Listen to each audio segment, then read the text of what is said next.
എനിക്ക് മാറാൻ പറ്റുന്നില്ല. ഞാൻ ഒരുപാട് ശ്രമിച്ചിട്ടും എനിക്ക് മാറാൻ സാധിക്കുന്നില്ല. ഇങ്ങനെയാണ് നിങ്ങളെങ്കിൽ ഈ ഒരു വീഡിയോ നിങ്ങൾക്ക് വേണ്ടിയിട്ടുള്ളതാണ്. നമ്മുടെ ഹൃദയം വീണ്ടും ജീവനെടുക്കുന്ന ദിവസങ്ങൾ, പാപങ്ങൾ മാഞ്ഞു പോകുന്ന ദിവസങ്ങൾ, അങ്ങനെയുള്ള ദിവസങ്ങളിലാണ് നമ്മളിപ്പോൾ ഉള്ളത്. ദുൽഹിജ്ജയുടെ ആദ്യത്തെ 10 ദിവസങ്ങൾ. ഹേയ്, അസ്സലാമു അലൈക്കും. സോ ഇന്നത്തെ ഒരു വീഡിയോയിൽ അറഫ ദിനത്തെക്കുറിച്ചും എങ്ങനെ നമ്മളുടെ മൈൻഡ് സെറ്റ് നമ്മൾക്ക് മാറ്റിയെടുക്കാം എന്നുള്ളതിനെക്കുറിച്ചുമാണ്. സോ ആക്ച്വലി നമ്മളെല്ലാവരും ബിസിയാണ്. നമ്മളുടെ ഫോണിലും നമ്മളുടെ ഡിസ്ട്രാക്ഷനിലും നമ്മളിങ്ങനെ മുഴുകിയിട്ടായിരിക്കും ഉണ്ടാവുക, അല്ലെങ്കിൽ മറ്റ് പല കാര്യങ്ങളിലായിരിക്കും നമ്മുടെ ശ്രദ്ധ ഉണ്ടാവുക. പക്ഷേ നമ്മളുടെ എല്ലാവരുടെയും ഹൃദയം സമാധാനത്തിലാണോ ഉള്ളത്? എന്തോ നമ്മളുടെ മൈൻഡിൽ എന്തോ ഒരു എംപ്റ്റിനെസ് തോന്നുക. ചിലപ്പോൾ നമ്മൾ പുറമേ ചിരിച്ചാലും ഉള്ളിൽ ഭയങ്കര ഭാരം ഉണ്ടാവും. അതിന് കാരണം എന്താണെന്ന് വെച്ചാൽ നമ്മളുടെ ഈ ഒരു ഹൃദയം ദുനിയാവ് കൊണ്ട് നിറയ്ക്കാൻ വേണ്ടിയിട്ട് സൃഷ്ടിച്ചതല്ല. ദുനിയാവിലുള്ള കാര്യങ്ങൾ വെച്ച് നമ്മുടെ ഹൃദയം ഒരിക്കലും സമാധാനത്തിലുണ്ടാവില്ല. സോ ആക്ച്വലി നമ്മുടെ ഹൃദയങ്ങൾ അള്ളാഹുവിനെ ഓർക്കുമ്പോഴാണ് സമാധാനം കണ്ടെത്തുന്നത്. സോ എങ്ങനെ നമ്മളുടെ ഈ ഒരു മൈൻഡ് സെറ്റ് മാറ്റാം? അപ്പോൾ ചിലപ്പോൾ നമ്മൾ ഇസ്ലാമിനെ ഭയങ്കര ബേർഡനായിട്ടായിരിക്കും കാണുന്നുണ്ടാവുക. കുറച്ച് ഭാരമായിട്ട് നിസ്കരിക്കണം, തെറ്റ് ചെയ്യാതിരിക്കണം, ഖുർആൻ ഓതണം, ഇങ്ങനെ നമ്മൾ ഓരോ കാര്യത്തെക്കുറിച്ചും നമ്മൾ ചെയ്യണമല്ലോ എന്നാലോചിച്ച് ചെയ്യുമ്പോൾ അത് ആക്ച്വലി നമ്മൾക്ക് കുറച്ച് ടഫായിരിക്കും. മറിച്ച് നമ്മൾ ഒന്നും ആലോചിക്കാതെ നമ്മൾ ആ ഒരു ആക്ഷനിലേക്ക് കടക്കുക. നമുക്ക് നിസ്കരിക്കണം എന്നുണ്ടെങ്കിൽ നമ്മൾ പെട്ടെന്ന് വുളു എടുക്കുക, നിസ്കരിക്കുക. ആക്ച്വലി ഈ ഒരു മോട്ടിവേഷൻ എന്ന് പറയുന്നത് നമ്മൾ ചെയ്യുമ്പോൾ കിട്ടുന്നതാണ്.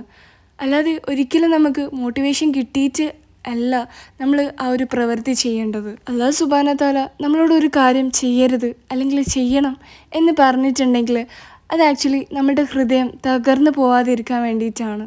പുറമേ നമ്മൾ എത്ര സ്ട്രോങ് ആയി കാണിച്ചാലും നമ്മളുടെ ഉള്ളിലുള്ള കാര്യങ്ങൾ അവൻ അറിയുന്നുണ്ട്. സോ നമ്മൾ അള്ളാഹുവിനെ വിശ്വസിക്കുക, അവനിൽ വിശ്വസിച്ച് നമ്മൾ ഓരോ കാര്യങ്ങൾ ചെയ്യുക. അല്ലാഹു സുബ്ഹാനഹു വ തആല എനിക്ക് ഇതിനുള്ള പ്രതിഫലം നൽകും എന്ന് വിചാരിച്ച് നമ്മൾ ആ ഒരു കാര്യം ചെയ്യുക. സോ നമ്മൾ ഒരിക്കലും പെർഫെക്റ്റ് ആവാൻ നോക്കണ്ട. എല്ലാ കാര്യം പെർഫെക്റ്റായിട്ട് ചെയ്യുന്നതിലല്ല അള്ളാഹു നോക്കുന്നത്.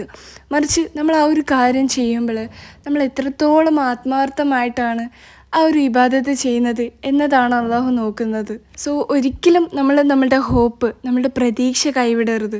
തീർച്ചയായിട്ടും അല്ലാഹു സുബ്ഹാനഹു വ തആല നമ്മളുടെ കൂടെയുണ്ട്.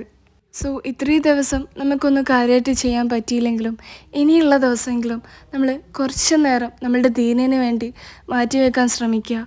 ഒരുപാട് ഹൃദയങ്ങളെ രക്ഷിച്ച ഒരു ദിവസമാണ് അറഫ ദിനം. അള്ളാഹുവിൻ്റെ കരുണ ഭൂമിയിലേക്ക് ഇങ്ങനെ നിറയുന്നൊരു ദിവസം. നമ്മുടെ മുത്തുനബി സല്ലല്ലാഹു അലൈഹി വസല്ലമ തങ്ങൾ പറഞ്ഞിട്ടുണ്ട്, അറഫ ദിനത്തേക്കാൾ അധികം ആളുകളെ നരകത്തിൽ നിന്ന് മോചിപ്പിക്കുന്ന മറ്റൊരു ദിവസമില്ല. സുബ്ഹാനല്ലാഹ്, ഇത് തന്നെ ഒന്ന് ആലോചിച്ച് നോക്കിയാൽ മതി ആ ദിവസത്തിൻ്റെ ഇമ്പോർട്ടൻസ് എത്രത്തോളം ഉണ്ടെന്ന്. അതുപോലെ തന്നെ അറഫ ദിനത്തിലെ നോമ്പ് കഴിഞ്ഞ വർഷത്തെയും വരാനിരിക്കുന്ന വർഷത്തെയും പാപങ്ങൾക്ക് പ്രായശ്ചിത്തമാകുന്നു. ചിലപ്പോൾ ഈ ഒരു ദിവസങ്ങൾ നിങ്ങളെ മാറ്റിയേക്കാം. എന്തായാലും ഈ ഒരു ദുനിയാവിൽ നിന്ന് നമ്മളെല്ലാവരും ഒരു ദിവസം വിട്ടുപോകും. സോ അന്ന് നമുക്കുണ്ടായ എല്ലാ കാര്യങ്ങളും നമ്മൾ വിട്ടിച്ചാണ് നമ്മൾ ആഖിറത്തിലേക്ക് പോകുന്നത്. സോ ഇവിടെ നമ്മൾ നിസ്കരിച്ച നിസ്കാരങ്ങളും നോമ്പ് നോറ്റതും നമ്മൾ ചെയ്ത നല്ല കാര്യങ്ങൾ മാത്രമാണ് നമ്മൾ ഖബറിലേക്ക് കൊണ്ടുപോകുന്നത്. സോ അതുകൊണ്ട് ഇനിയുള്ള കുറച്ച് ദിവസങ്ങളും നമ്മളൊന്ന് സീരിയസ് ആയിട്ട് കണ്ട് നമ്മൾ നല്ല കാര്യങ്ങൾ ചെയ്യുക. സോ ഇത് കേൾക്കുമ്പോൾ നിങ്ങളുടെ ഹൃദയം ഒന്ന് സോഫ്റ്റ് ആവുന്നുണ്ടെങ്കിൽ നിങ്ങളറിയാം ഇത് നിങ്ങൾക്കുള്ള സൈനാണ്, നിങ്ങൾക്കുള്ള അടയാളമാണ്. സോ ഇന്ന് രാത്രി തന്നെ ഫോണൊന്ന് കുറച്ച് നേരം മാറ്റിവെച്ച് കുറച്ച് സമയം നിസ്കരിച്ച് അള്ളാഹുവിനോട് നമ്മൾ സംസാരിക്കുക. നമ്മുടെ ഉള്ളിലുള്ള വിഷമങ്ങളും എല്ലാ കാര്യവും നമ്മൾ അള്ളാഹുവിനോട് സംസാരിക്കുക. അപ്പോൾ തന്നെ നമുക്ക് ഭയങ്കരമായിട്ടുള്ള റിലീഫ് തോന്നും.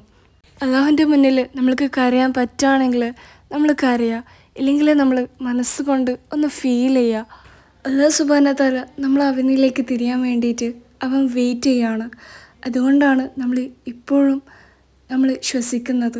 സോ ഇന്നത്തെ ഒരു വീഡിയോ നിങ്ങൾക്ക് യൂസ്ഫുൾ ആയിട്ടുണ്ടാവുമെന്ന് വിചാരിക്കുന്നു. യൂസ്ഫുൾ ആയിട്ടുണ്ടെങ്കിൽ തീർച്ചയായിട്ടും നിങ്ങൾ സ്നേഹിക്കുന്നവർക്കും കൂടെ ഷെയർ ചെയ്യുക. ഇൻഷാ അല്ലാഹ് മറ്റൊരു പുതിയൊരു വീഡിയോയിൽ കാണാം. ഇൻഷാ അല്ലാഹ് നമ്മുടെ എല്ലാവരുടെയും ദുആകൾ അല്ലാഹു സുബ്ഹാനഹു വ തആല സ്വീകരിക്കട്ടെ. ആമീൻ. അസ്സലാമു അലൈക്കും.